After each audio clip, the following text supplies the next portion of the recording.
Kapag tumataas ang presyo ng petrolyo, hindi lang ang mga may-ari ng sasakyan ang apektado.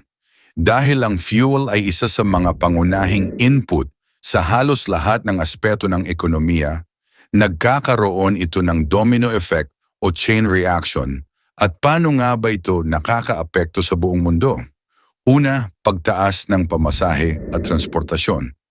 Ito ang pinakaunang mararamdaman. Kapag mahal ang krudo o gasolina, tumataas ang gasto sa pagpapatakbo ng mga jeep, bus, taxi, at maging ang mga delivery services, Lalamove, Grab, at iba pa. Dahil dito, nagkakaroon ng pressure na itaas ang minimum fare.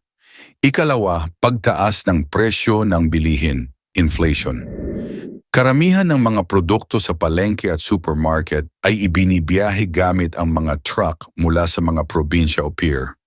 Sa logistics cost, kapag mas mahal ang diesel na gamit ng mga truck, idadagdag ng mga supplier ang gastos na ito sa presyo ng produkto, gaya ng gulay, bigas at karne.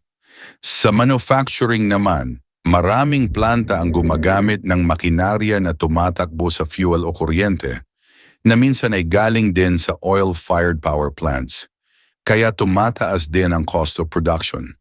Ikatlo, pagbaba ng purchasing power. Dahil mas malaking bahagi ng sahod ang napupunta sa pamasahe at pagkain, nababawasan ang perang natitira para sa ibang bagay gaya ng savings, leisure o gala, pagbabayad ng utang.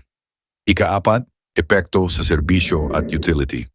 Maaring tumaas ang bill sa kuryente kung ang source ng power ay dependent sa langis o coal na tumataas din ang shipping cost. Maging ang mga serbisyo gaya ng construction ay nagmamahal din dahil sa paggamit ng heavy equipment. Ano ang karaniwang ginagawa ng gobyerno?